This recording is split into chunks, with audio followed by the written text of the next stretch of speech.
बैठा है और अपनी बात सुना रही होगी और पिता खूब खुश हो रहा था, बहुत हंस रहा। किसी ने दूर से देखा, मेरी बाबा क्या समय आ गया। एक बुजुर्ग एक जवान के साथ हाथे लगा रहा, दुनिया बड़ी गंदी है। अब हंस रहे हैं, बोल रहे हैं, एक दूसरे को हाथ भी पकड़ रहे हैं, तो वो इसको अपने गले भी लगा रहे, सब कुछ हो रहा है। पर हमारी दृष्टि, हमारी सोच उसमें क्या कचरा लेके आ जाता। इसी क्यूरियोसिटी से वो थोड़ा और आगे बढ़ा, और आगे बढ़ा। देखा क्या, जब सामने देखा और उनकी भाषा समझी तो बोला, हाय मैंने कितना पाप कमा लिया, कितनी कितनी बातें अंदर में सोची। और इतने में वो पिता बोल पड़ा, मेरी बेटी तीसरे समय बात करती थी, आज हम बहुत खुश हैं और यहाँ आकर पिकनिक कर रहे, मौज मस्ती कर रहे। तो कहने का तात्पर्य है कि एक ही नहीं, ऐसी कैसी कितने दृष्टांत हम सुनाता है। एक बार नदी के किनारे एक व्यक्ति किसी नारी के ऊपर चढ़ा हुआ है। दूर से किसी ने देखा, बोला मेरे मित्र को क्या हो गया, ये पागल हो गया क्या, ये कर क्या रहा है, नदी के किनारे की बुद्धि भ्रष्ट हो गई है। लेकिन धीरे धीरे जैसे वो आगे बढ़ा तो उसने देखा कि उसका मित्र ही बोल पड़ा, बोला भैया ये नारी इसमें गिर गई थी, मैंने इसे किसी तरह घसीटा, थोड़ी देर उल्टा टांगा, पानी निकला और जो बचा है पानी वो उसे मैं पैरों से दांत के निकालता हूँ, उसके ऊपर चढ़ चढ़ के निकालता हूँ। उसकी आंखों में इतना शर्म आई कि मैंने कितना गंदा भाव अपने मित्र के प्रति रखा। तो ऐसे न जाने कितनी बातें हम लोगों के अपने जीवन में किया और उसके बाद प्रायश्चित भी करते हो। लेकिन गुरु कहता है समझदारी यही है कि गुरु वाक्य सत्यम करके इन इंद्रियों को अपनी ही इंद्रियों में बरतने दो। जैसे प्रकृति 5 तत्व की अपने अपने काम में लगी पड़ी है, तो कहीं भी किसी प्रकार का हलचल नहीं है। और इसी प्रकृति के मध्य कभी आप देखो तूफान आ जाते हैं, कितने पेड़ टूट जाते हैं, कभी बाढ़ आ जाती है, तो पानी का स्रोत दूर दूर तक कितनी क्षति पहुंचा देता है। ऐसी सूर्य की तेज अग्नि कई बार सारी धरती को भी जैसे लगता है गई फाड़ती, दरारें पड़ जाती। तो थोड़ा सा विचलित होने पर क्या दशा हो जाती है धरती की। हम अपने आप से पूछें, हमारे पंच तत्व की प्रकृति यदि अपने आप का सामंजस्य नहीं बनाएगी तो इसके अंदर और इसके बाहर क्या भूचाल नहीं आ जाए। इसी से समझ में आता है कि मनुष्य योनि ही एक ऐसी योनि है जहाँ ज्ञान न होने के कारण अनगिनत कर्म नित्य नित्य नए कर्म बन जाते, मन वाणी और तन। इसीलिए हमारे हिंदू के शास्त्रों में प्रावधान है कि बच्चा जैसे ही बोलने लायक होता है, थोड़ा बड़ा होता है, 5 वर्ष से लगता है, उसको तुरंत गुरु की शिक्षा में भेज दिया जाता है और उसे ज्ञान की आवश्यकता हो जाती है। आश्चर्य की बात है, वैसे तो ये मनुष्य सर्वश्रेष्ठ प्राणी है, पर इसी सर्वश्रेष्ठ प्राणी के लिए परमात्मा को गुरु की आवश्यकता पड़ी। तभी कहते मनुष्य को जब उन्होंने बनाया तो उन्होंने सप्त ऋषियों का निर्माण किया और तभी उन्होंने वेदों का निर्माण किया। और उसके बाद भी आप देखो, चाहे रामायण, चाहे भागवत, चाहे आपकी गीता, चाहे श्रावक गीता, चाहे मुनि को वशिष्ठ गीता, चाहे जितना भी सब आप देखो, तो किसके लिए जानवर तो नहीं पढ़ेंगे, जानवर तो नहीं सुनेंगे, केवल और केवल मनुष्य को मनुष्य बनाए। मनुष्य को मनुष्य बनाने के लिए जैसे तो अजीब सी पहेली भाई, जब बाहर के आकार से वो मनुष्य है और परमात्मा की कृपा से इसके पास बुद्धि भी है, विवेक भी है, फिर क्या कारण है जो मनुष्य को मनुष्य बनाने के लिए हमें शास्त्रों की रचना करनी पड़ी या बार बार निराकार को साकार रूप लेकर गुरु भाव से मार्गदर्शन करना पड़ा।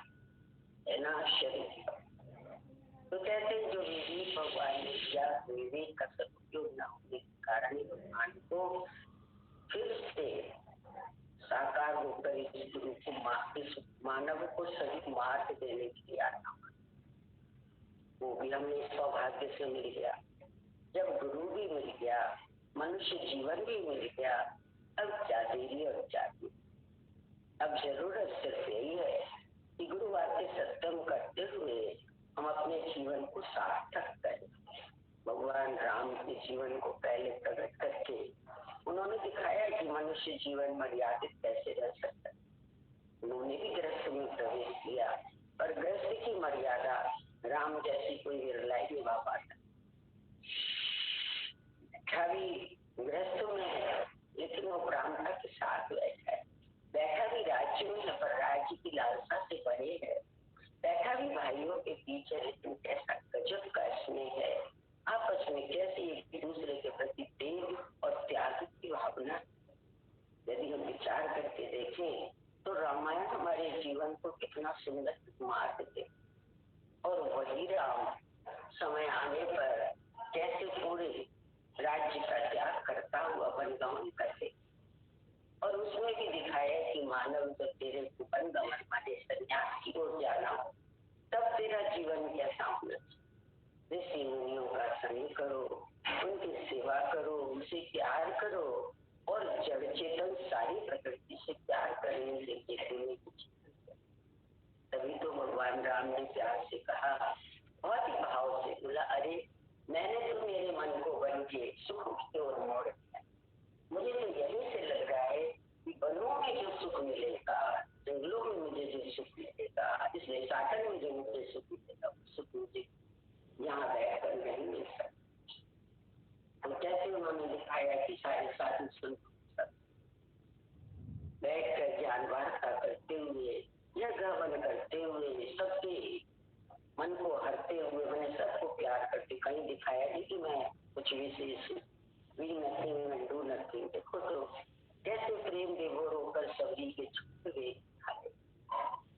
तो ये देखकर सब लगता है कि भगवान ने तो हमारे लिए कोई कसर नहीं छोड़ी।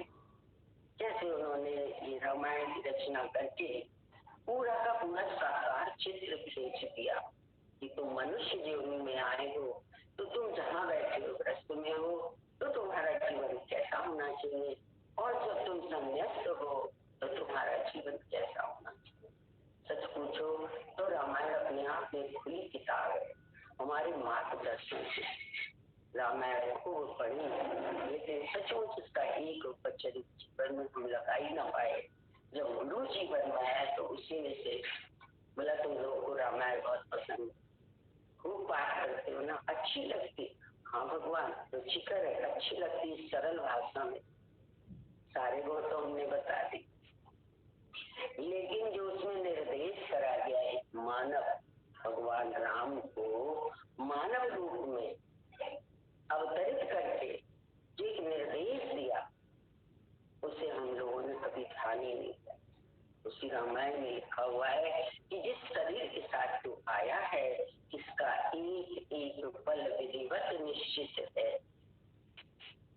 एक ही लाइन यदि हम पक्की कर लेते तो इस काया को लेकर, या जिन्हें मेरा कहते हैं इसकी काया को लेकर हमारे दिल दिमाग में एक भी विचार न आता, और हम सदैव मुस्कुराते रहते ये जानकर कि जो भी हो रहा है, जहाँ भी हो रहा है, जैसा भी हो रहा है, भी हो रहा है, जो पूर्व नियोजित है, कुछ भी ऐसा नहीं है जिसके लिए हमारे को मन बुद्धि चलाने की आवश्यकता है।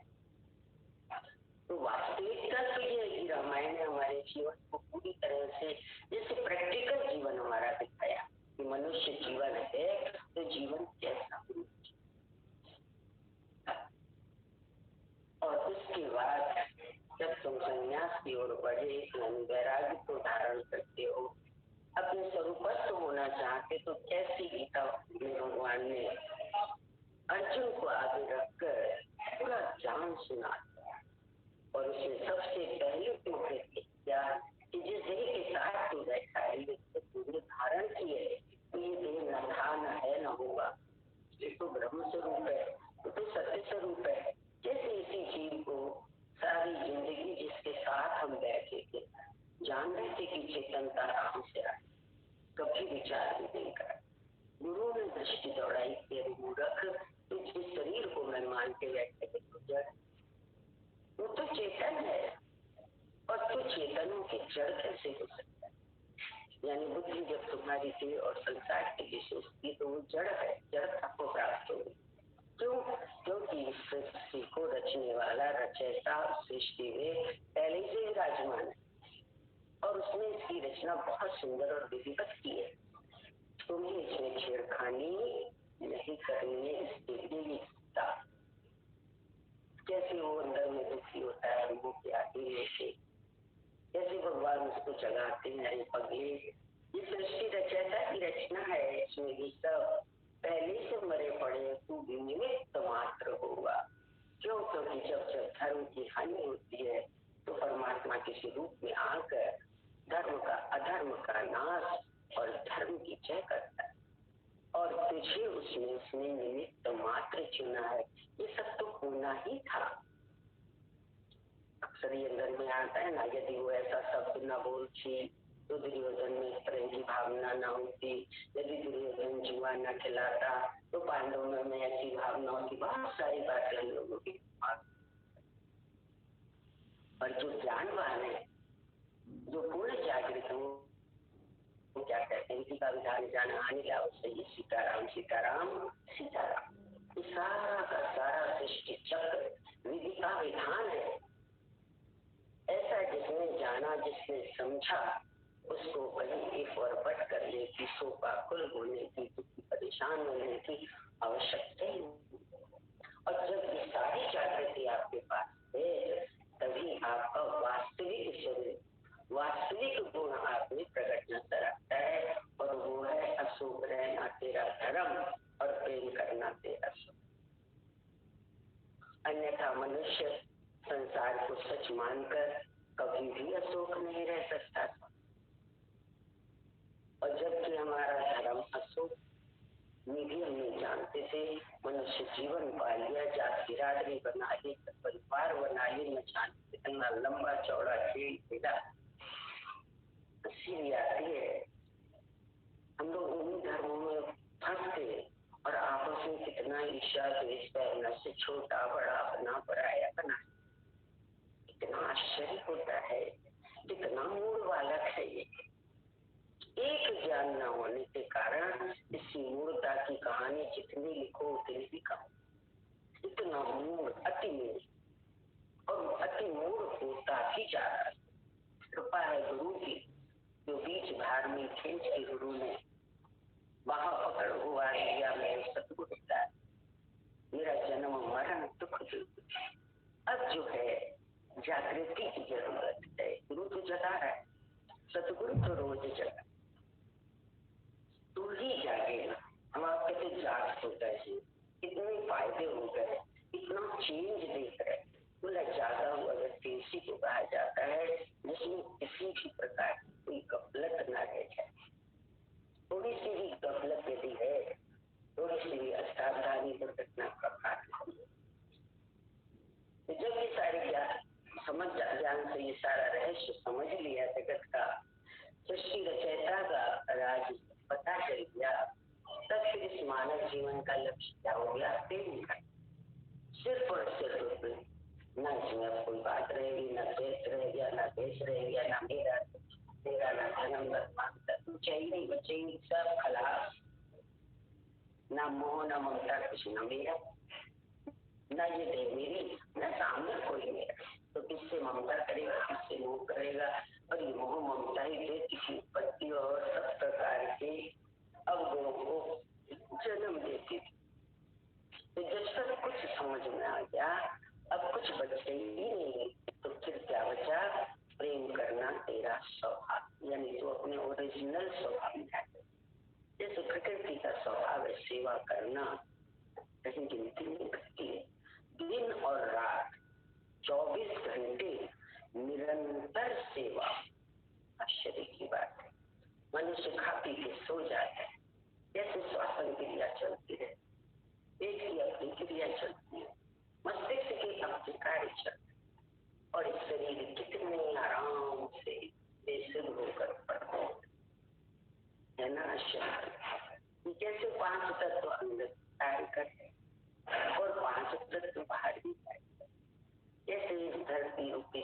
को सिला देता है और चारों मिलकर अपना कार्य करते ऐसे इसे फिर नवचेतन करके उठा के दे। धन्य है प्रभु। यदि ध्यान से देखे तो इसी प्रकार से हमारी समझ में आएगा कि ये शरीर पंच तत्वों से शांत पूर्वक चल रहा है और बाहरी पांच तत्व कैसे सुंदर सेवा कर। अब विचार करके देखो, जो भगवान ने बड़े सुंदर जीवन दिया वो किस लिए दिया? प्रेम करने के, सबकी शुक्रगुजारी के लिए। जितने शुक्राने ये जीव गाए उतना ही कम। प्रथम शुक्राना गुरु ने मनुष्य जी, भगवान ने मनुष्य तन दे दिया। दूसरा गुरु ने आकर मनुष्य वास्तविकता का पता बता दिया, इसका विशेष गुण बता दिया। और अब जब सब कुछ हमारे को पता चल गया तो अब हमें क्या करना है? इस काया को लेके उत्तम मार्ग देना है। और वो उत्तम मार्ग है अशोक रहना इसका धर्म है और प्रेम करना इसका सब। जब तक ये अवस्था ना आए समझ लेना अभी ज्ञान की जागृति पूरी तरह नहीं। भगवान कहते, तुम कहते हो अरे भगवान 99% की दुख से आप कहोगे इतनी भी प्रोग्रेस होती है, आप तो हमेशा एक ही बात करो। पर भगवान ने यही बोला और ये सच भी अपने अनुभव में आप देखो।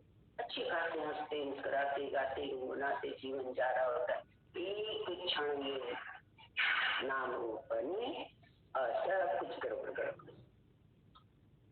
हो जाता है कि नहीं?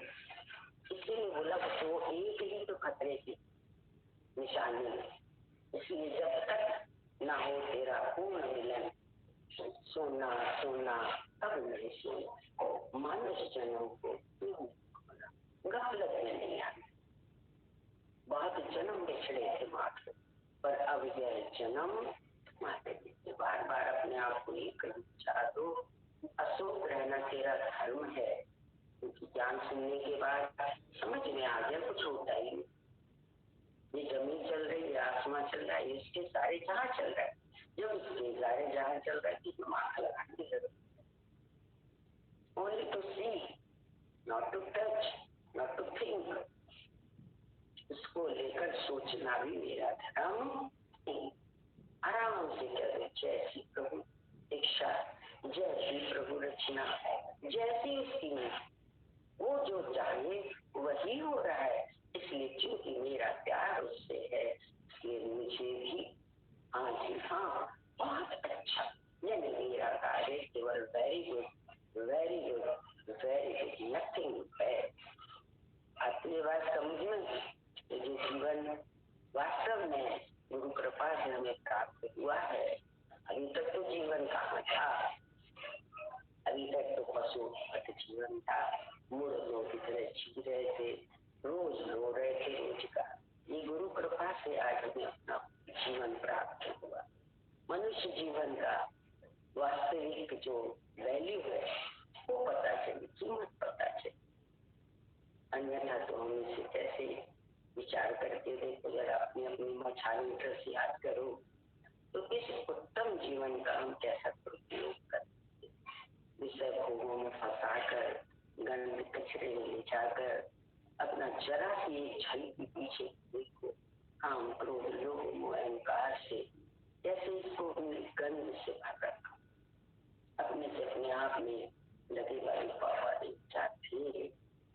तब गुरु के और एक एक वचन के अंदर में मनन और गहराई से चल और अंदर ही अंदर संकल्प आएगा, नहीं अब एक पल के लिए हमें जीवन बर्दाश्त नहीं, अब पूर्ण प्रकाश है, हम पूर्णता को प्राप्त करेंगे और एक भी कण मात्र भी कोई कमी इसमें रहने।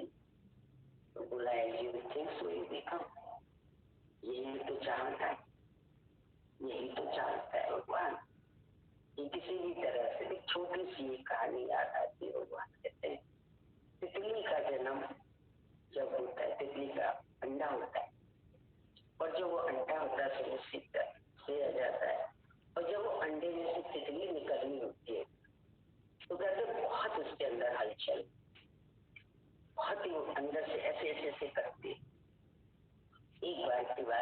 स्कूल में इस प्रयोग को एक प्रोफेसर ने बच्चों के सामने करके दिखाया और उन्होंने कहा कि देखो मैं तुम्हें बताता हूँ कि कैसे प्रकट हुई अंडे में, पर तुम मेरी सारी बातें सुनते और कभी इसको कैसे भी हरकत करे, कितनी भी विचलित हो, पर तुम उसको छूना नहीं अंडे को। ऐसा कह के प्रोफेसर थोड़ा बाहर गया और जब वो अंदर आया तो उसने देखा कि वो तितली का बालक बच्चा जो प्रकट हुआ उसमें से अंडे से वो छटपटाकर थोड़ी देर में प्राण उसके शांत हो गए। तब उसने कहा इसको किसी ने छुआ था क्या? एक बच्चा बोला बहुत ज्यादा अजीब सी हरकतें हो रही थी, उसे देखा नहीं गया और मैंने छू दिया। बोला बस यही एक गलती तुम्हारी। बोला भगवान भी तुम्हें धरती पर सही से भेजता है, इसके हिसाब किताब जो कुछ भी है इसे अपने आप में पूर्ण करना होता है, लेकिन तुम बीच में दयावान बन के सेकंड गॉड बन के उसके कर्मों को काटने लगे और इसके कारण से बार बार जन्म रास्ता अपने आप में बड़ी कठोरता का है, चाहे तुम्हारी अपनी काया हो और चाहे सामने किसी भी प्रकार का इंटरफेयर करने की आवश्यकता नहीं है। उसे उसकी ताकत का एहसास कराओ, वो अपनी ताकत के प्रकट करने में कितनी भीड़ से कष्ट हो, मरोड़ हो, लेकिन तुम उसे किसी भी प्रकार की उस समय हेल्प मत करो। किसी ने बताया कि कैसे वो व्यक्ति मरणशन्य हो गया था और कैसे उसके गुरु ने आगे ही पैर मारा और धनुष से जमीन पे गिरा। बोले ये क्या कर रहे हो? कुछ नहीं बोला और उसके बाद उसे ऊपर चढ़ा के पहाड़ पे और वह भी छोड़ दिया। और ऐसे थोड़ी देर के बाद जो उससे उसके अंदर का फिर अपना शक्ति जाएगी, क्योंकि शक्ति युक्त तो सब है पर शक्ति भुलाकर ही निर्जीव अवस्था। और उसके बाद कहते हैं उसको पानी में क्या ना करता हाथ पैर मारना शुरू करे तो कहते हैं उसके हाथ पैरों में भी जान आ गई और जैसे वो पैर से बाहर आ। कहने का मतलब यही है कि सबके पास पूर्ण शक्ति पूर्ण सत्ता है, तो उस पर जो कृपा कर देते हो, अरे रहने दो मैं उठा देता हूँ, अरे रहने दो मैं बना देता हूँ, अरे रहने दो मैं कर देता। नहीं, जितना कर सके छोटे से बच्चे से हमें ये अकल देना चाहिए कि बालक अपना जितना काम कर सके उसे सहज कर, अन्यथा हम उसके पूर्ण विकास में बाधित हो जाते। परमात्मा ने सृष्टि को ऐसे ही रचा, इस मानव रचना को विशेष रचना बोल के ऐसे ही रचा। आप देखो जानवरों के बालक होता है, उनके लिए वैसी रचना है कि केवल वो अपने से जीव से चाटती है और बालक खड़ा नहीं जाता। ऐसी अद्भुत इसकी रचना, इसे देखो समझो पहचानो। पर मनुष्य जीवन में आकर तुम दया का रूप बन के सेकंड गॉड बन के उसे कमजोर करते हो, उसमें वो बल नहीं लाते। इसीलिए गुरु की जरूरत होती है। गुरु कैसे भी वचन बोलकर कैसे भी बातें करके हमें हमारे स्वरूप में चलाने से लगा। कभी कभी तो लगता है कितना कठोर नहीं है, तो बेदर्द है, लेकिन हमारा उसी में पूर्ण विकास छिपा होता है। इसीलिए गुरु के समान नहीं दूसरा स्थान। कोई भी ऐसा जीवन नहीं है जिसमें महिमा गाते गाते अपने को पूर्ण कर। गुरु की महिमा सचमुच शब्दों से परे, और ये तभी महसूस होगी जब अपनी पूर्णता को प्राप्त होगी, अपनी आनंद और शांति का एहसास करोगी, उतनी उसकी महिमा अंदर और गहरी होगी। ठीक है, धन्यवाद सभी को बहुत बहुत।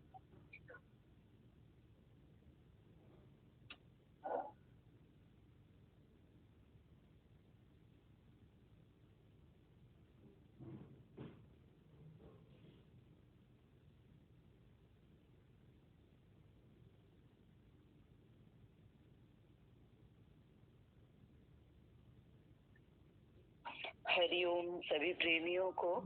सुन रहे थे गुरु की कृपा, गुरु की महिमा और उस महिमा के परिणाम स्वरूप सबके अंदर की शक्ति का प्रगटीकरण, सबके भीतर की दैवी शक्ति का जागरण।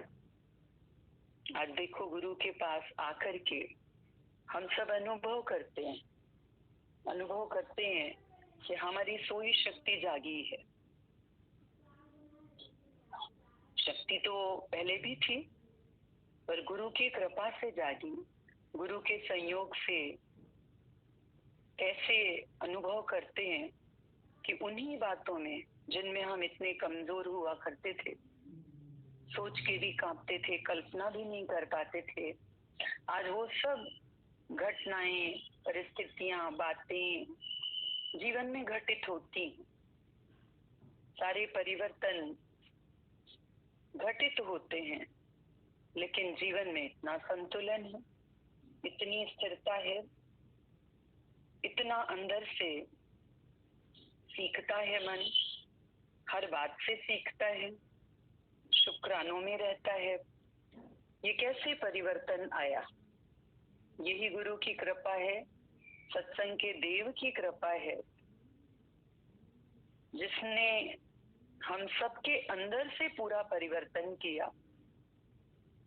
बाहर से यहाँ वस्त्र भी नहीं बदलवाए गुरु ने, कोई हमें बाहर से ऐसा भोजन नहीं बदलवाया, हाथ में माला नहीं दी, कोई चिन्ह नहीं दिया कि कोई टीका लगाया, कोई चिन्ह लगाया, कुछ नहीं किया। क्या दिया? उसने सच दिया, और वो सत्य जो पहले से ही था। ऐसा भी नहीं कि बाहर से कुछ दिया है। अनभिज्ञ थे, अपरिचित थे, गफलत में थे, सोए थे, मोह निशा से उठा करके, अज्ञानता से उठा करके, और कैसे जीवन को प्रकाशमय, आनंदमय बना दिया है। अभी पढ़ रहे थे कुछ पॉइंट्स, अच्छा लग रहा था पढ़ करके, तो लगा कि सबके साथ पढ़े। डायरी खोली थी, बोला तुम्हारा आत्म रस भीतर प्रकट हो जाता है, शीरे के बर्तन में जलेबी व रसगुल्ले की तरह बस पड़े रहो। बोला जैसे रसगुल्ला और जलेबी जब ये तले जाती है, जलेबी तलती है, सबको मालूम है उसमें मिठास नहीं होती, और रसगुल्ले को भी जब ऐसा तल के निकालते हैं, गोला जब रहता है गुल्ला, तो उस समय उसमें मिठास नहीं होती, पर धीरे धीरे शीरे में पड़े पड़े आपे ही उनमें मिठास प्रकट हो जाती है, मीठे हो जाते। और कितना ना गुरु आसान करके बात बताए। बोला तुम्हें कुछ नहीं करना है, तुम केवल जलेबी और रसगुल्ले की तरह शीरे में पड़े रहो, जैसे उनमें मिठास अपने आप आ जाती है, ऐसे ही तुम्हारा आत्म रस स्वतः प्रकट हो जाएगा, स्वतः प्रकट हो जाएगा। और हम सब ने अनुभव भी किया है कि हमने कोई यत्न ऐसा नहीं किया। संग में बैठे रहे, सत्संग में बैठे रहे, और अनुभव किया कि बैठे बैठे आत्मानंद की अनुभूति, आत्म रस, राम रस की अनुभूति होने लगी। और ऐसा लगा कि सारी गुरु की कृपा, कहे कबीर में कछु न कीना, सहज सुहाग पिया मोहे दीना। मैंने कुछ किया ही नहीं, ये मेरे गुरु की, परमात्मा की कृपा, जिसने जीवन को लालो लाल कर दिया। सहज सुहाग मना, अंदर से ही लालो लाल। कबीरदास जी के लिए गाते हैं, उनका जो भजन है उसमें ये पंक्तियां हैं कि जब मोरी चादर बुन घर आई, रंग रेस को दीनी, ऐसा रंग रंगा रंगरेज ने कि लालो लाल कर दी। तो कहे कबीर में कछु न कीना, सहज सुहाग पिया मोहे दीना। बैठते बैठते सत्संग में आते आते हरे के अनुभव करने लगा कि एक लालो लाल से मतलब तृप्ति भी, भरपूरता भी, पूर्णता भी, ये अनुभूति का विषय बन गई। ये ऐसा नहीं कि केवल वाणी में चलता है, गुरु बताता है, पर ये हम सबका जैसे अनुभव हो गया, होता जा रहा है, ऐसा सभी फील करते होंगे। तो किया क्या, केवल शीरे के साथ बैठे रहे। शीरा माने यहाँ पर जो स्वयं राम रस है, आत्म रस है, रास का आधार है, रास बिहारी है, भगवान है, योगेश्वर है, गुरु है, उसके संपर्क में बैठे बैठे कब भीतर का रस प्रकट हो गया। देखो, संग का रंग तो होता ही है, जब कुसंग का परिणाम निकल सकता है तो सत्संग का क्यों नहीं निकल सकता है।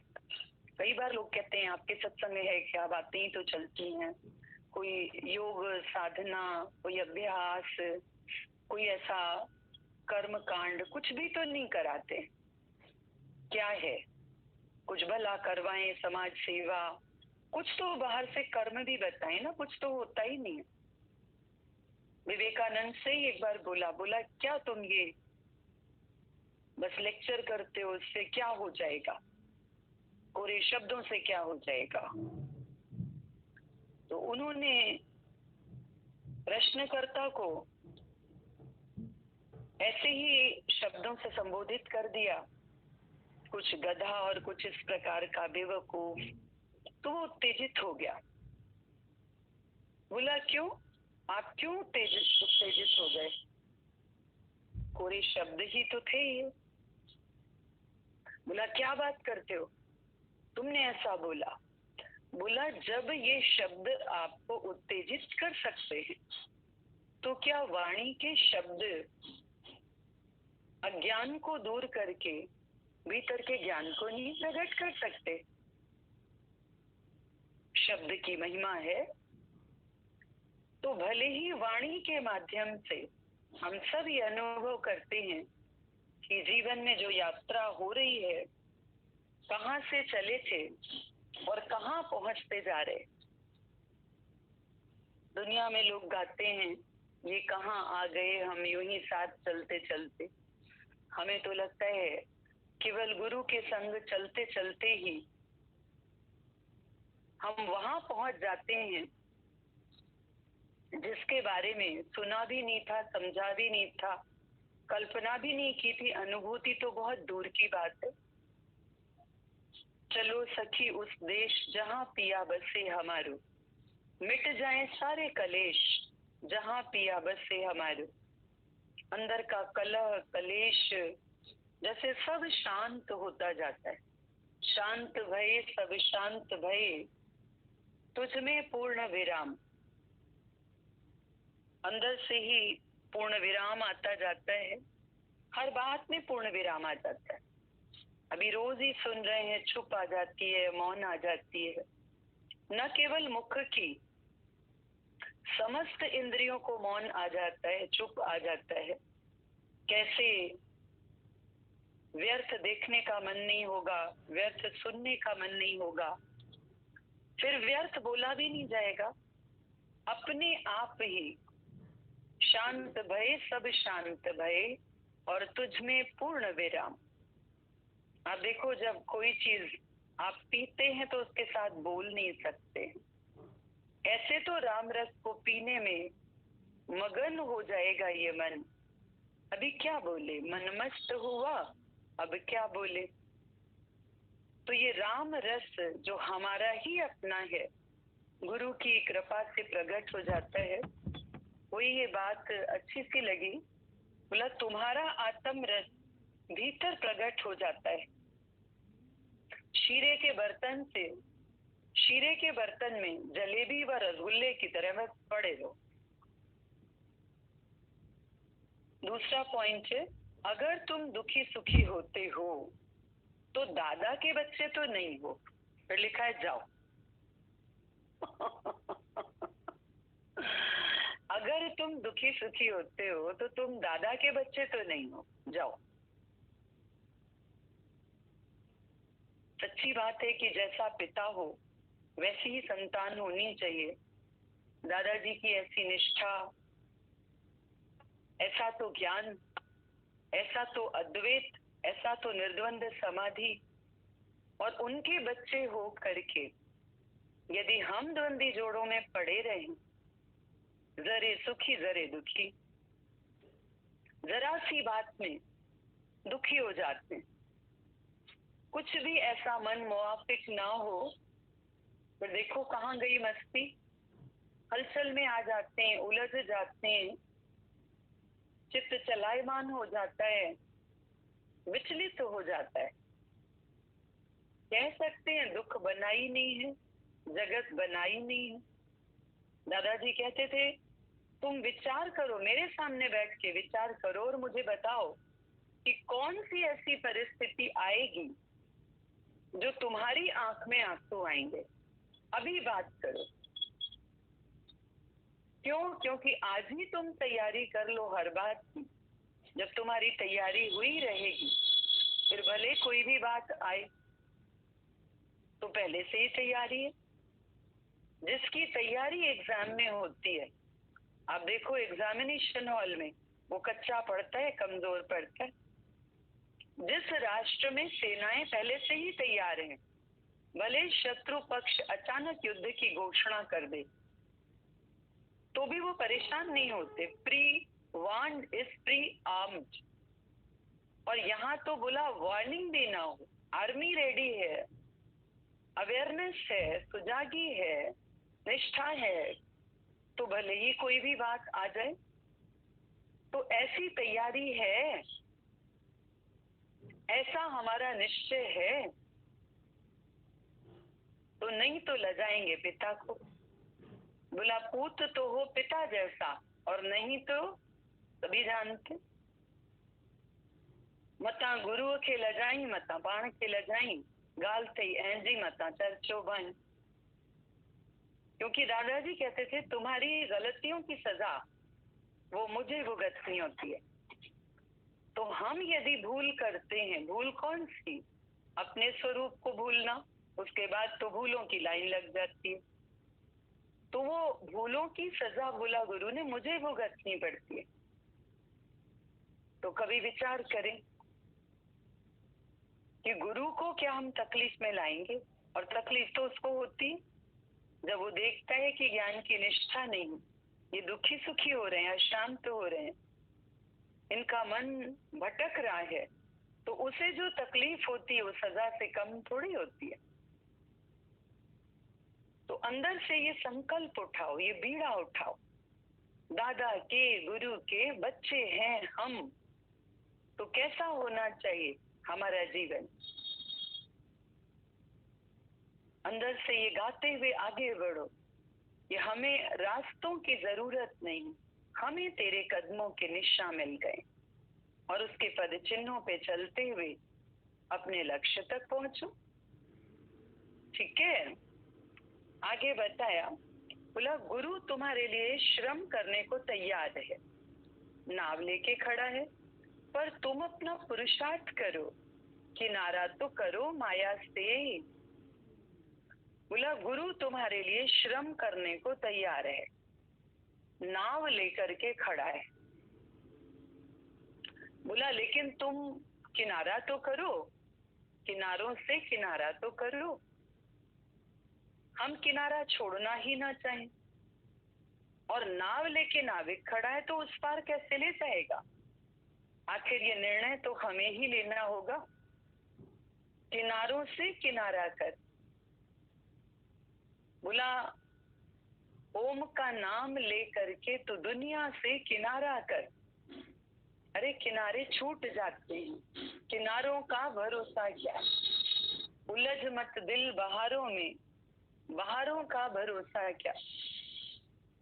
जब ऐसा जानेंगे कि ये किनारे जो हैं, इनके मोह में बंधा हुआ हमारा मन आगे नहीं बढ़ पा रहा। तो ये निर्णय करेंगे कि आगे बढ़ा कदम रुकना मेरा काम नहीं। और तब जो गुरु नाव लेके खड़ा है, आवाहन कर रहा है, आओ मेरी नैया में ले जाऊंगा उस पार, उसकी नाव में सवार होकर के जीवन भर के तनाव से छूट जाएंगे।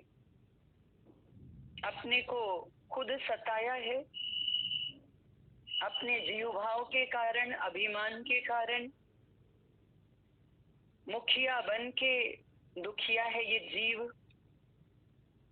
गुरु के पास आकर के सरल होकर के मन और बुद्धि को समर्पित करके, शरणागत हो करके, हल्के हो करके मौज करें। देखो, विश्वास के साथ नाव में बैठने के बाद हमारा क्या काम होता है? सिर्फ एक ही काम रह जाता है, नौका में बैठ करके नौका गीत गाते रहें और गाते हुए मौज करें। आप ही नाविक लेकर के चलता है, हमारा तो काम नहीं रहता। हमारा काम है विश्वास। जब तक विश्वास नहीं है, होगा क्या?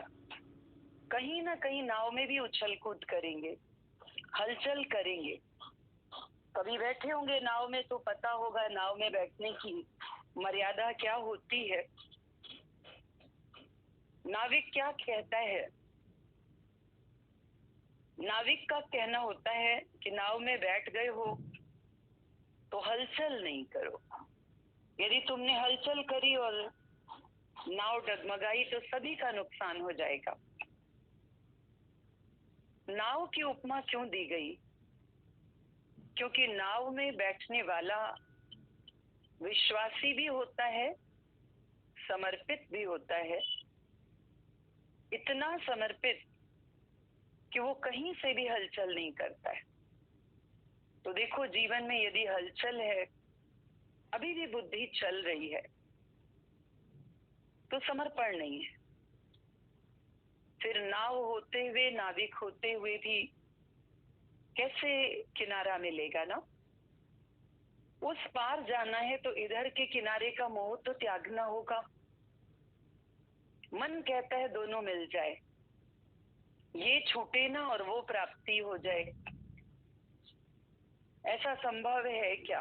अक्सर बात चलती है, गन्ना और रोटी एक साथ नहीं खा सकते।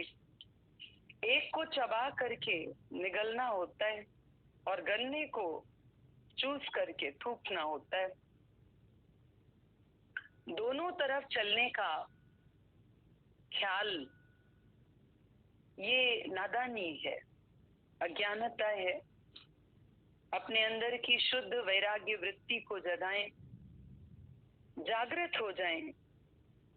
जब प्राप्ति भी किसी को नहीं है माया में, फिर वही तलाश कर रहे हैं। तुझे मनुआ जिसकी तलाश है, अति निकट उसका निवास है। क्यों दर बदर तू भटक रहा, वो तो तेरे ही दिल के पास है। ऐसा कभी अपने मन से बातचीत करो। मन के कहने से हंस लिए, मन के कहने से रो लिए, मन के कहने से दुखी हो लिए, मन के कहने से नींद पिटा दी, मन के कहने से मूड ऑफ ऑन कर लिया। तो मन के कहने से चल रहे हैं या मन के मणके को फिरा करके पूरे जीवन को परिवर्तित कर रहे हैं? मन का मणका फिराते चलो। बोला, घोड़ा अड़ा क्यों, पान सड़ा क्यों, रोटी जली क्यों? फेरा न था। और ये मन भी अड़ा क्यों? क्योंकि फेरा न था। फेरना माने एक तो हाथ फिराना होता है, एक फेरना माने घुमाना होता है, एक फेरना माने चेंज करना। फेरा न था तो चेंज करके देखो। ऐसे भी गुरुजी बोलते थे, तुम कपड़े चेंज करते हो आराम आता है, बोलते हो चेंज किया ना, फ्रेशनेस, अभी रिलैक्स। देखो जेब में यदि चेंज लेके चलते हो तो कहीं भी धन का उपयोग करना आसान हो जाता है। ऐसे ही जब मन को चेंज करोगे, विचारों को चेंज करोगे, तो जीवन में फ्रेशनेस, रिलैक्सेशन, आसानी अनुभव होगी। तो चेंज करते चले, मन का मणका फेराते चले। वही बताया, बोला गुरु तुम्हारे लिए श्रम करने को तैयार है। नाव खेना आसान नहीं होता। कभी नाव चलाने वाले को देखना कैसे निरंतर श्रम करता है और कितनी जिम्मेदारी से पार लेके जाता है। कहाँ कितना गहरा है पानी आपको तो पता नहीं होता, लेकिन कैसे वो लेके चलता रहता है। और देखो हम क्या करते हैं, जो पूर्ण समर्पित बैठे होते हैं, हम क्या करते हैं? हम केवल गीत गाते हैं, पिकनिक करते हैं, आनंद मनाते हैं, मौज करते रहते हैं। गुरु के साथ बैठ करके तुम भी भक्ति संगीत गाते रहो, प्रेम के गीत गाते रहो, श्रद्धा विश्वास के साथ समर्पित रहो। देखोगे कब किनारा मिल जाएगा। बीबी भजन सुन रहे थे, ओम जपा करो किनारा मिल जाएगा। तो कुछ करना नहीं है, विश्वास करें, समर्पण करें। सारा पुरुषार्थ तो गुरु करके ही बैठा है, करके ही बैठा है। देखो जो अपने से इस राह पे बढ़े, उन्होंने कितना तप किया, कितनी खोजनाएं की, कितनी जगह गए, वहां पूर्ण प्राप्ति नहीं मिली, फिर आगे बढ़े, फिर ये भी अभ्यास करके देखा, वो भी अनुभव करके देखा, यहाँ भी प्राप्ति नहीं, और आगे बढ़े। इस तरीके से निरंतर चलते हुए तब वो जिस निष्कर्ष पे पहुंचे, वो निष्कर्ष लेके गुरु हमारे जीवन में प्रकट हुआ। वो सार लेके प्रकट हुआ। हमें न तो वेद शास्त्रों का मंथन करना पड़ा, न बहुत से संतों गुरुओं के पास जाना पड़ा, न तीर्थों में, न आश्रमों में, न कहीं जंगल में ध्यान समाधि लगानी पड़ी, न कोई बाहर का गृह त्याग, भोजन वस्त्र अन्न का त्याग करके, जल का त्याग, कुछ भी बाहर का त्याग करके, और कहीं कोई ऐसी कठिन साधनाएं, एक पांव पे खड़ा होना, केवल जल के आधार पर, वायु के आधार पर जीवन निर्वाह करना, कुछ भी करना नहीं पड़ा है। गुरु ने बोला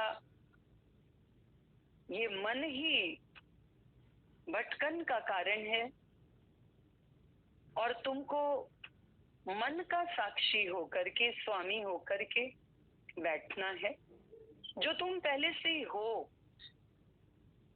पर समझ नहीं थी अपने स्वामी पने की। तो स्वामी होकर के भी मन इंद्रियों के दास होकर के बैठे थे, दासत्व का जीवन था। अपने ही भारत देश में 100 वर्षों के लिए हम गुलाम, सोच के भी हैरानी होती है। हम पे राज्य कर रहे थे अंग्रेज, हमें ही चाहे किसी कुर्सी पे बिठा दे और चाहे उतार दे, हमारे लिए वो नियम बना रहे थे। तभी जब अंदर ऐसी चिंगारी भड़की कि हमें स्वतंत्र राज्य चाहिए, स्वतंत्रता चाहिए, गुलामी की बेड़ी से जकड़ी हुई भारत माता व्यथित हो गई। और जब एक एक भारतवासी के अंदर में ये बिगुल बज गया, हम लोग बचपन में जो सबने पढ़ी हुई है झांसी की रानी की बात, खूब लड़ी मर्दानी, वो तो झांसी वाली रानी थी, चमक उठी सन 57 में, वो तलवार पुरानी थी। तो जैसे ही ये स्वतंत्रता संग्राम छिड़ा, ये चिंगारी भड़कते भड़कते बड़े रूप में आई, सबने आजादी की सांस ली, स्वतंत्रता की सांस ली। तो देखो, सोच के कल्पना करके भी इस युग में यदि हम देखें तो कैसा लगता है कि अपने ही राष्ट्र में, अपने ही देश में, और हम पे बाहर से आए हुए लोगों ने राज्य किया। अब इसी तरह विचार करो कि ये मन, ये बुद्धि, ये वाणी, ये सब तुमसे परे है। मन से बुद्धि परे है, बुद्धि से आत्मा। तेरी हर श्वास में रमता तेरा परमात्मा। तो देखो, मन बुद्धि वाणी नहीं जानत, वेद कहत सकुचाए। ऐसा तेरा आत्म स्वरूप, उसे जान कर जान, यानी ज्ञान, इसी ज्ञान से बना ज्ञान। तो जहां ये ज्ञान हो गया, फिर स्वतंत्रता चाहोगे कि गुलामी? स्वतंत्रता चाहोगे कि गुलामी? बार बार मन ऐसे कह रहा है, मन ऐसे कह रहा है, मन ऐसे कह रहा है। गुरु जी के पास एक बार कोई जिज्ञासु काफी समय के बाद सत्संग आया। शाम के सत्संग में हम लोग उधर हैबलक रोड पे मोती आंटी के पास बृहस्पतिवार को थोड़े से लोग होते, तो उधर ही वो आई। तो ऐसे ही बात चली कि भाई इतने दिन कहाँ थी? गुरुजी तो वही स्नेह से, प्रेम से, प्यार से पूछ रहे थे। तो उसने बोला कि मेरे मन में ये बात आ गई थी कि इतने दिन बाद जाऊंगी तो गुरुजी क्या बोलेंगे, सब क्या कहेंगे। तो बोला किसने कहा था? गुरुजी ने बोला किसने कहा था? किसी सत्संगी ने? नहीं। हमने कहा था? नहीं। किसने कहा था? गुरुजी मन ने कहा था। तो बोला तुम मन की सुनोगे? मन की सुन सुन करके तो 84 लाख जोड़ों का चक्कर लगाया है, अभी मन की सुनोगे? तुम्हें गुरु ने तो नहीं बोला ना। तो देखो, अभी भी कितना मन को ही सुनते हो, जो इस दर्द पे लाके भी दूर करता है। इस दर्द पे लाके भी दूर करने वाला कौन है? मन है। मन को पहचानो, फिर तुम भले कहीं पर भी रहो, तार भीतर से जोड़ के रहो ना। उस दिन भी बात चली, लाख कोस साजन दूर बसे तो भी हृदय माही हुजूर, और द्वारे पे दुर्जन बसे तो भी लाख कोस से दूर। तो भले कहीं पर भी बैठे हो, तार जुड़ी पड़ी है। देखो कैसे भगवान की गोपियों से, गोपियों की भगवान से तार जुड़ी पड़ी। बाहर से तो दूरी थी, देखो कैसे विदाई दी थी, कैसा वातावरण था वहां का। रथ के आगे लेट गई सब। उद्धव देख करके अक्रूर जी लेने गए थे, उन्होंने देखा उनका सबका स्नेह कि इतना ज्यादा। फिर भले ही भगवान वहां से चले भी गए, पर उन सबका स्नेह था। तो भगवान ने बोला उद्धव मोहि ब्रज विसरत नहीं। तो जहां प्रेम है, प्रेम की है ये तार सजण, जो इधर सजे उधर बजे। तभी जब उद्धव, क्या होता है, कोई कोई ऐसे भी होते हैं जो ज्ञान मार्गी होते हैं, अभी उनको ये प्रेम रस तो तमाशा ही दिखता है, तो वो समझ पाते ही नहीं है भक्त और भगवान के इस संबंध को, इस भाव को। तो उद्धव भी जब सुनते थे, देखते थे भगवान को, तो कहते थे कि आप कह रहे हैं गोपियां इतनी दुखी हैं, व्यथित हैं, तो मैं जाता हूँ ना, उनको समझाता हूँ। यदि वो इस अद्वैत सिद्धांत को समझ जाएंगी तो वो दुखी नहीं होंगी। भगवान ने भी सोचा कि बहुत बार कह चुका, भेजता हूँ। बोला जाओ तुम जाओ। जब भेजा भगवान ने तो ये पहुंचे अपना ज्ञान की पोथी वोथी लेके। गोपियों ने इनको बोला संभालो, जोग की गठरी न हाथों से निकल जाए, हमारी विरह की अग्नि में तुम्हारी पोथी न जल जाए। इस तरह की बातें फिर इन्होंने अद्वैत सुनाया। तो गोपियों ने जवाब दिया, सुनो, इस तौर जोगी द्वैत में अद्वैत रहते हैं। इधर राधा बनी मोहन की जुदाई में, और उधर मोहन बने राधा वियोगन की जुदाई में। तो जब इनकी अवस्था देखी, फिर उद्धव भी जैसे उन्हें लगा कि मैं तो बड़ा ज्ञान का लेके आया था, अवस्था देखी ये तो कृष्णमय हो गई है, उसका रूप हो गई है, तद्रूप हो गई। फिर भी प्रेम का रंग तो उद्धव पे चढ़ता ही गया। फिर भी चलते समय बोला अच्छा, इतना तुम सब भगवान के स्मरण में हो, ऐसा करो कि तुम पाती लिख के दो पत्र, मैं पहुंचा दूंगा। क्योंकि उस समय कोई ऐसे साधन नहीं हुआ करते थे। अभी का तो युग ही अलग है। कैसे देखो, सब कहाँ कहाँ, हम दूर दूर बैठे हुए भी एक साथ हैं, हम साथ हैं।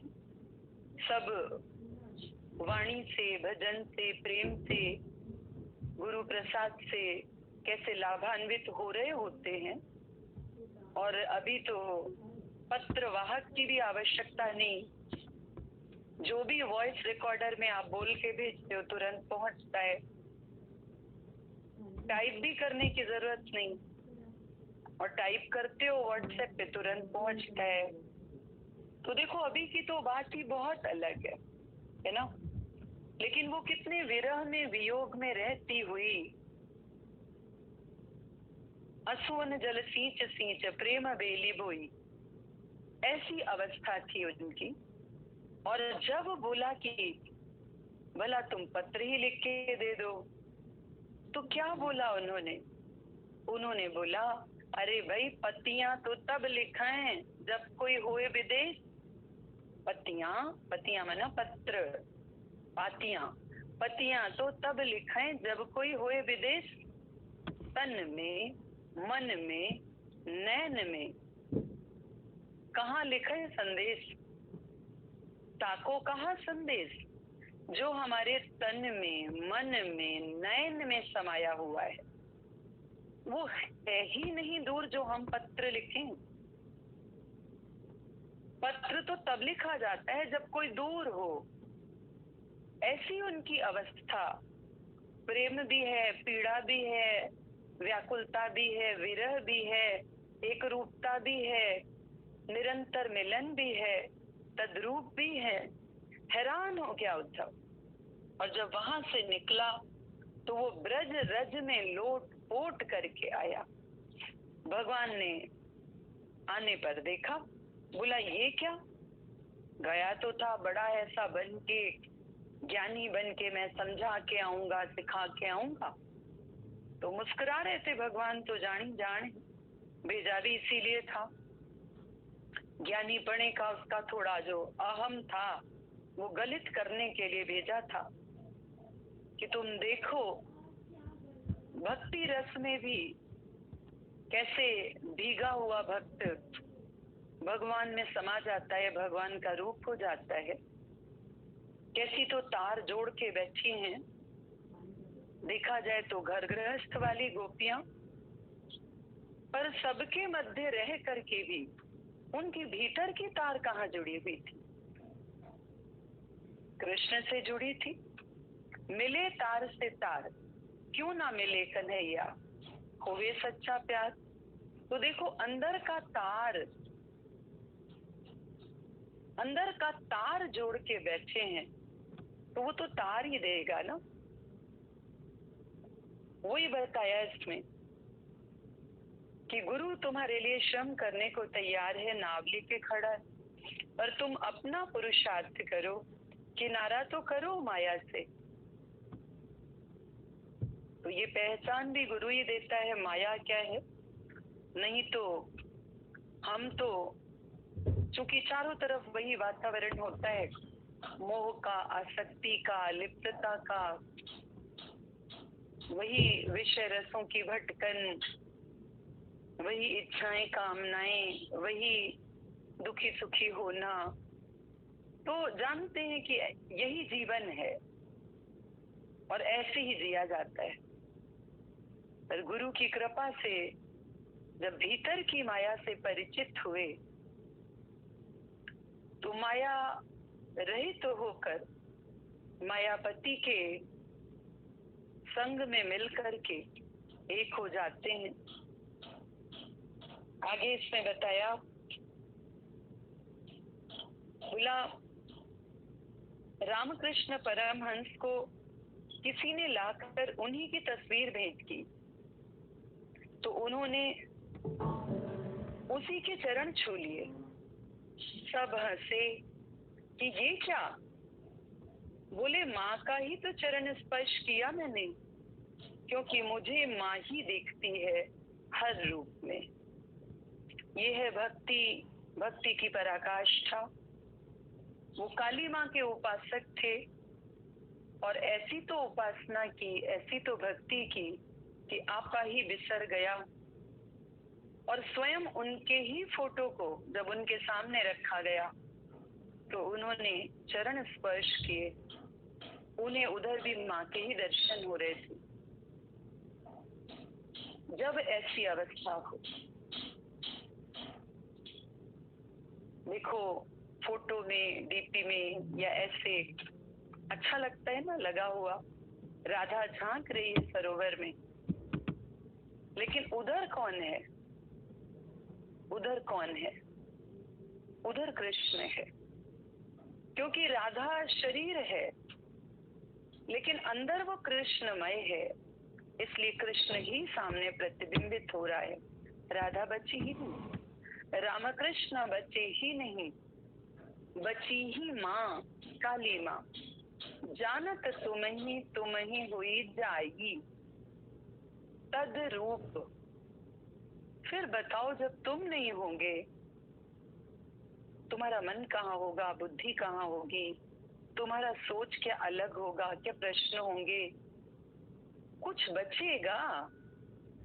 तुम बचे हो तो सब बचा है, और जब गुरु ही बचा तो कुछ नहीं बचा है। ठीक है, चाहे ज्ञान मार्ग हो, भक्ति मार्ग या कर्म मार्ग, पराकाष्ठा में एक ही अवस्था है, रह जाता है श्री हरि। आदि सच जुगाद सच है भी सच, नानक होसी भी सच। आगे बताया, बोला रुई को हाथ से महीन करके धागा बनाते हैं, उससे ताना बाना बुनकर फिर कपड़ा बना लेते हैं। विचारों का कच्चा सूत ही कर्म का कपड़ा बनाता है।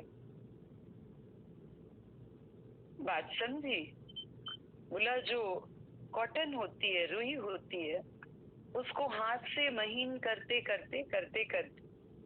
जो धागा तैयार होता है उसे ही ताना बाना कहते हैं। वो धागा जो है महीन, फिर वो ताना बाना होता है। और किसी भी कपड़े को बुनने में ताने बाने का इस्तेमाल होता है। आड़ा बेड़ा बोलते ना, तो ताना बाना, वो ताना बाना बुनते हुए, ताना बाना इस्तेमाल करते हुए कपड़ा बुन जाता है। तो कपड़ा कैसे तैयार हुआ? ताने बाने से। ताना बाना कैसे तैयार हुआ? कच्चे सूत से।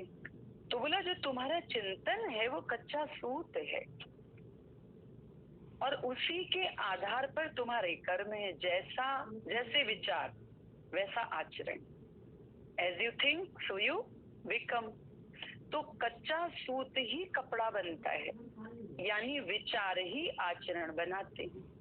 इसीलिए यहाँ पर गुरु ने वाणी के माध्यम से, अपने करुणा के प्रवाह के माध्यम से हमारे चिंतन को परिवर्तित किया, परिमार्जित किया। श्रेष्ठ चिंतन ही श्रेष्ठ आचरण का आधार बन जाता है।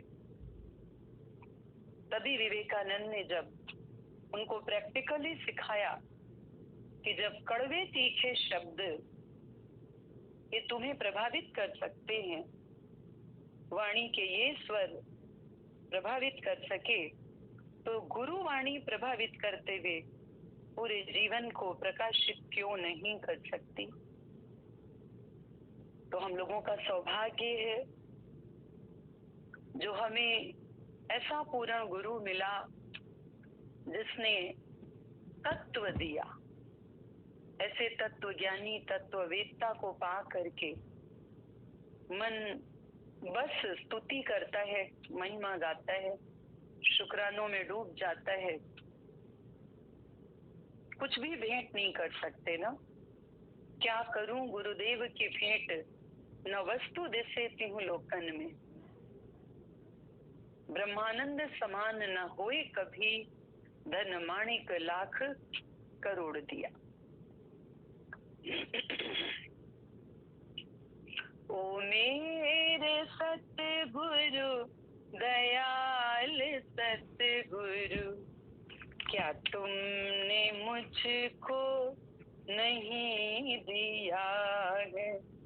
ओ मेरे सतगुरु दयाल सतगुरु, क्या तुमने मुझको नहीं दिया है? अखुट खजाना देकर भी कहते कि मैंने कुछ भी नहीं दिया है।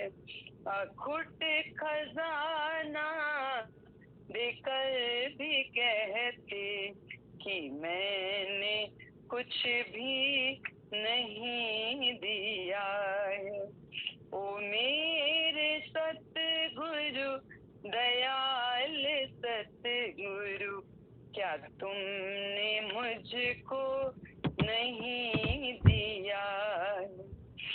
जिस मन ने मुझको माया में फंसाया, उसी को तुमने ब्रह्म ज्ञान सुनाया।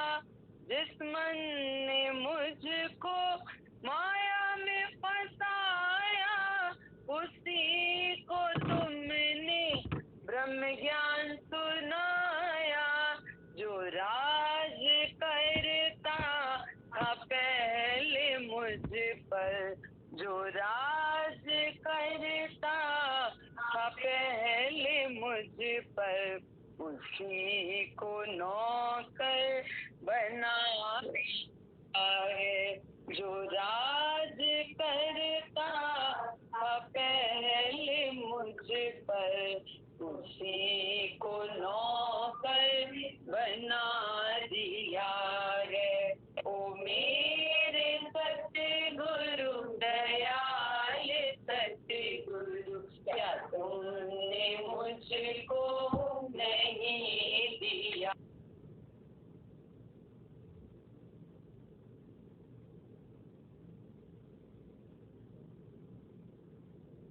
मुझको नहीं दिया। जहाँ निभा मुझको ठुकराया, तुम्हीं ने मुझको गले लगाया। जहाँ निभा मुझको ठुकराया, तुम्हीं ने मुझको गले लगाया। विकार सहित इस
अंधेरा सारा मिटा दिया है, ज्ञान की ज्योति जला के तुमने अंधेरा सारा मिटा दिया है।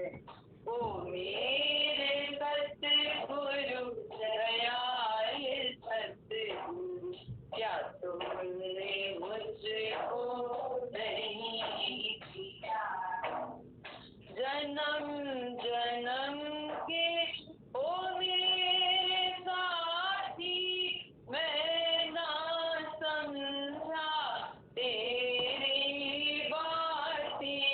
जन्म जन्म के ओ मेरे साथी, अब मैं समझा तेरी बातें।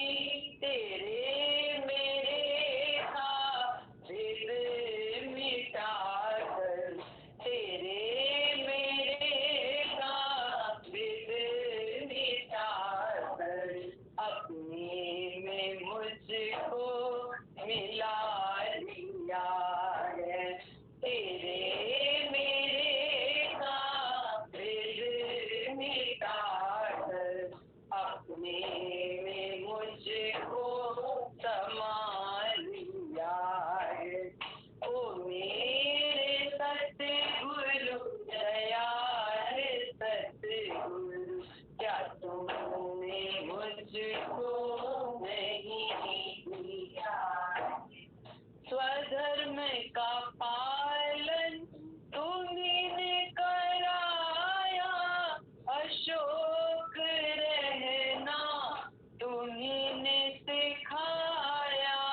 स्वधर्म का पालन तुमने कराया, अशोक रहना तुमने सिखाया।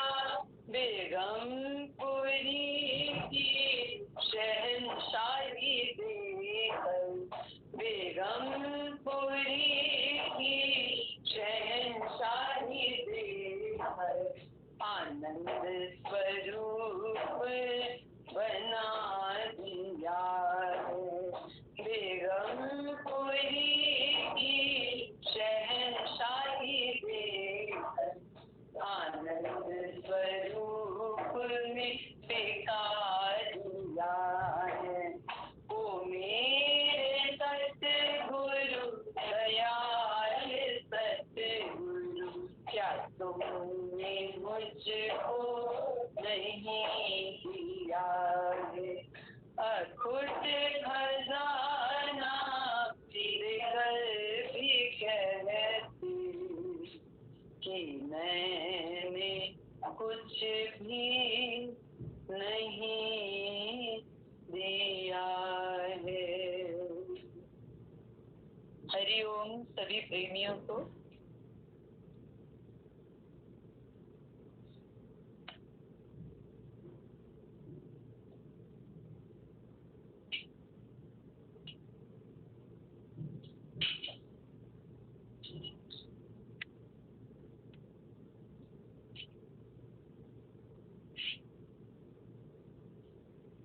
मेरा हुए ना टीचर।